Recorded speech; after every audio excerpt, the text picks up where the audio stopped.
Hello বন্ধুরা, তো রঙ্গিলা কুকিংয়ে আবারও চলে এসেছি। আপনারা সবাই কেমন আছেন? আশা করছি সবাই ভালো আছেন।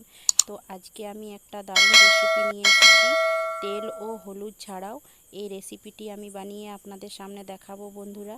তো কতটা ভালো লাগবে আপনারা পুরো ভিডিওটি অবশ্যই দেখবেন। আপনাদের কাছে অনুরোধ রইল পুরো ভিডিওটি দেখবার। তো চলুন বন্ধুরা, তো দেখুন আমি হলুদ তেল ছাড়া এই রেসিপিটি কিভাবে বানিয়েছি। একদম হেলদি আর একদম খেতে অসাধারণ হবে কিন্তু এই রেসিপিটি। তো চলুন বন্ধুরা দেখুন রেসিপিটি। তো এইখানে আমি নিয়েছি লাউ আর কিছুগুলো আলু নিয়েছি, এইভাবে ডুমো ডুমো করে কেটে নিয়েছি দেখুন। তো এইভাবে কেটে নিয়েছি। তো কড়াইয়ের মধ্যে এখন দিয়ে দিচ্ছি লাউ, কেটে রাখা লাউ, আর তার সাথে দিয়ে দিচ্ছি এরকম ডুমো ডুমো আলু। মিডিয়াম সাইজের 2 থেকে 3টে নিয়েছিলাম, আর কিছুগুলো এইরকম ছোলা ভিজিয়ে রেখেছিলাম। তো ছোলা নিয়ে নিয়েছি, আর তার সাথে তেজপাতা দিয়ে দিচ্ছি 2টো ছিঁড়ে, আর 2টো টমেটোর কুচি, আর 4টা কাঁচা লঙ্কা চিরা এইভাবে দিয়ে দিয়েছি। আর দিয়ে দিচ্ছি 1 চামচের মতো জিরে গুঁড়ো, এখানে দিয়ে দিতে হবে। আর এখানে দিয়ে দিতে হবে কাশ্মীরি লাল লঙ্কার গুঁড়ো, দিয়ে দিয়েছি 1/2 চামচের মতো, আর 1 চামচের মতো ধনে গুঁড়ো দিয়ে দিয়েছি। আর সাথে দিয়ে দিচ্ছি স্বাদ অনুসার লবণ, আর তার সাথে কিছুটা গ্রেট করে রাখা আদা কুচি দিয়ে দিয়েছি।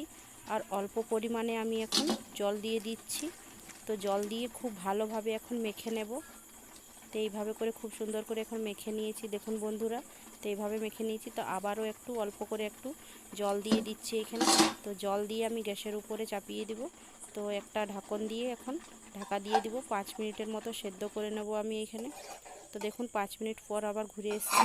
তো খুব ভালোভাবে আলু আর ছোলা আর লাউ খুব ভালোভাবে সেদ্ধ হয়ে গেছে বন্ধুরা।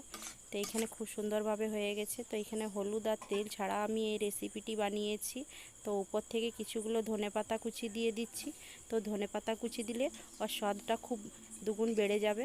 তো একটা প্লেটের মধ্যে এখন আমি সার্ভ করে নিচ্ছি। তো এইভাবে, তো বন্ধুরা উপর থেকে কিছুগুলো টমেটোর কুচি এইভাবে দিয়ে দিচ্ছি। তো এইভাবে দিয়ে দিলে দেখতেও খুব সুন্দর লাগবে, আর খেতেও খুব অসাধারণ হবে।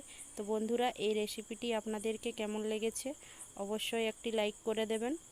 তো এইভাবে করে যদি আপনারা বাড়িতে বিনা তেল হলুদ দিয়ে বানান, তো আপনারা অবশ্যই রুটি ও ভাতের সাথে খুবই অসাধারণ হবে, কিংবা পরোটার সাথেও আপনারা এই রেসিপিটি খেতে পারেন। খেতে কিন্তু খুবই অসাধারণ হবে এই রেসিপিটি। তো আমি আমার বাড়িতে আমি বানিয়েছি, তো খেতে কিন্তু খুবই অসাধারণ হয়েছে এই রেসিপিটি। তো বন্ধুরা যদি এই রেসিপিটি আপনাদেরকে ভালো লেগে থাকে অবশ্যই একটি লাইক করে দেবেন, পাশে থাকা বেল আইকনটি অবশ্যই দেবেন। আর যারা আমার ফেসবুক পেজ থেকে দেখছেন আমার ভিডিওটি, তো আমার পেজটিকে ফলো করে নেবেন। তো পরবর্তীকালে নতুন একটি ভিডিও নিয়ে আপনাদের সামনে আবারও চলে আসবো। ততক্ষণ ভালো থাকুন, সুস্থ থাকুন, টাটা।